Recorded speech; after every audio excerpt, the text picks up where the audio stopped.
বাংলাদেশের রাজনৈতিক দলগুলোর নেতাকর্মীরা মনে হয় জীবনেও ভালো হইতো না।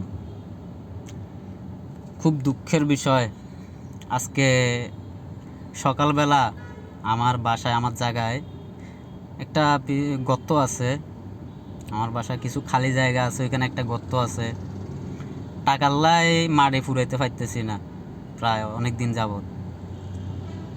আমার ছোটো ভাই এক জায়গায় চাকরি করে, ওইখান থেকে কিছু মাটি দিতেছে ফ্রিতে, গাড়ি ভাড়া সহ। তো এই সকালবেলা পিকআপে, ছোটো একটা পিকআপ করে এক গাড়ি মাটি নিয়ে আসলাম ওইখানে ফালানোর জন্য। তো এই বিএমপির কিছু মানে জারজ সন্তান, জারজ কুত্তায় চুদি জন্ম দিছে, এরকম কিছু বিএমপির নেতা আসছে সকালবেলা, যখন মাটি নামাইতেছে গাড়ির থেকে চাঁদার জন্য। তার কারণ হচ্ছে ওইখানে ওদের অনুমতি ছাড়া মানে কোনো মাটির গায়ে কোনো কিছুই টোটালি আমাদের এলাকায় ঢুকানো যায় না।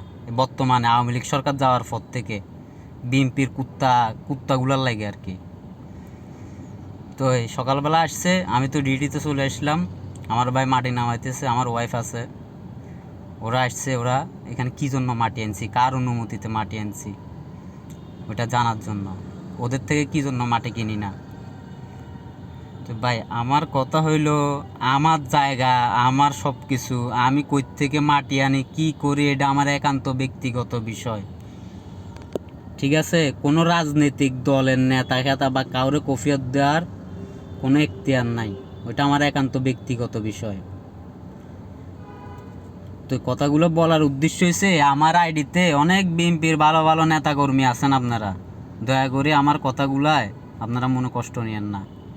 আপনারা তো অনেক সাবা মারেন কাছে গেলে যে আপনারা অনেক ভালো দল, আপনাদের নেতাকর্মী অনেক ভালো।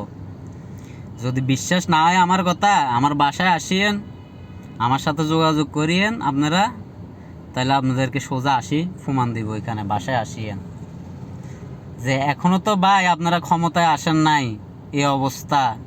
ক্ষমতায় আসলে দেশের কোন বাল ফালাইবেন, দেশের জনগণের কোন বাল ফালাইবেন, এগুলো তো আমরা এখন নিশ্চয়ই দেখতেছি না। আরে এতই সোজা ক্ষমতা পাওয়া? হ্যাঁ, এতই সোজা? তার কি বলবো, মানে দেশের যে অবস্থা বা মানুষের যে অবস্থা, মানে খুব খুব কষ্ট লাগতেছে। শুধু এক্সট্রা কোনো পাওয়ার বা শক্তি নাই, নাইলে ওইসব কুত্তার বাচ্চারে ধরে, মানে কি বলবো, এখন বলাও যাইতেছে না ভিডিওর ভিতরে। তবে একটা কথা শুনি রাখেন, হ্যাঁ, আওয়ামী লীগ বহুত জ্বালাইছে দীর্ঘ 17 বছর মানুষের, শেষমেশ ফালাইতে হয়েছে। ওরা তো ক্ষমতায় থাকি জ্বালাইছে, আর আপনারা ক্ষমতায় আসার আগেই এরকম লাফালাফি করতেছেন। আপনারা যে কোন দেশে যায় ফালাইবেন, ভারত তো বুলো ঠাই দিত না। কোন দেশে যায় ফালাইবেন ওইটা আগে থেকে বন্দোবস্ত করে রাখেন।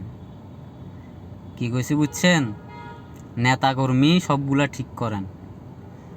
আমার এলাকা, আমার বাসা ফকিরহাট, চট্টগ্রাম ফকিরহাট কালুসর মাজার ওইখানে রোকন মেম্বর নামের, রোকন এতে তো মেম্বর আসিল না আর কি, এমনি নামে মেম্বর।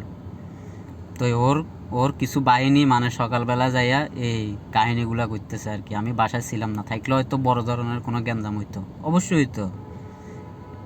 কারণ আমিও দেখতাম ইতার মার দুধ কদ্দুর খাইছে গে, হিতের কয় বেড়া, মানে ইতার মার কাছে কয়টা পুরুষ যায় শুই ওরে জন্ম দিছে, আমি দেখতাম।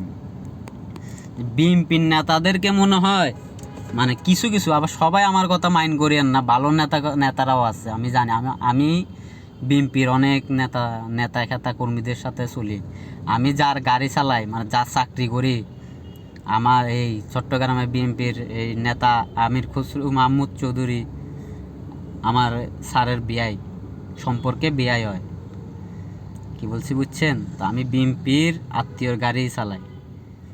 তো কথা হইল যে সুধানির বলার এক গাড়ি মাটি ফালাইতো যদি তোদেরকে সাদা দিতে হয়, হ্যাঁ, আমি একটা ব্যান গাড়ি ঢুকাইতো যদি তোদেরকে সাদা দিতে, তোরা কোন বালের নেতা কর্মী, তোরা কোন বালের দল বেটা, তোরা কোন বালের দেশ চালাবি? হ্যাঁ, দেশের ফোন তো এখন থেকে মারতেছস, তোদের সাদাবাজের গোষ্ঠীরে কিলাই। হ্যাঁ, দেশ চালাইতে হইলে ভালো আগে মানুষের মন জয় কর, তারপরে ভোট পাবি। কি করছি বুঝছস? তোরা নিজের দল ঠিক কর আগে। তোরা বিএনপির ভিতরে এখন বেশিরভাগই যার সন্তান কুত্তায় চুদি তো তোদেরকে জন্ম দিছে, তারপরে এখন তোরা এই দলের লাগা আসি মানুষের ফোন মারতেছস, মানুষের রতে কামাই না টাকা। আমারে আরেক জায়গা থেকে ফ্রিতে মাটি দিছে, আমি মাটি ফালাইতেছি আমার জায়গায়, আমার কাছে আসি চান্দা সুদাইতেছস না। এই ভিডিওটা করার উদ্দেশ্য হয়েছে আমার আমার আমার সাথে অনেক বিএনপির নেতাকর্মীর অ্যাড আছে, আমি জানি অনেকে দেখবো। দেখলেও যারা ভালো নেতাকর্মী আছে দয়া করে আপনারা আমার কথায় কিছু কষ্ট নিয়েন না। আপনাদের কাছে যাই যখন বলি অনেক সাবা মারেন। কি বলছি বুঝছেন? অনেক ত্যাগ স্বীকার করছেন বলে 17 বছর আওয়ামী লীগ তো আপনাদেরকে ফোন দাইতে আপনাদের শিকড় পর্যন্ত ফসায় ফেলাইছে। আপনাদের লাই দরকার ছিল হাসিনারই, বাস্তবে এখন বুঝতেছি হাসিনাই আপনাদেরকে ফোন দাইতে পারত, কারণ হাসিনা থাকা অবস্থায় এত কষ্ট পাই নাই আমরা। তখনও মাড়ি বল একদম টোটালি কোনো এলাকার ভিতর কোনো সান্দাই ছিল না। হাসিনা যখন ক্ষমতায় ছিল ওর কোনো প্রশংসা করতেছি না, যেটা বাস্তব এটা। আমি কোনো রাজনৈতিক দলের সাথে যুক্ত নাই। অতএব বিএনপি তোমরা ভালো হয়ে যাও, ফোন দানি তোমরা আরো বড় খাইবে।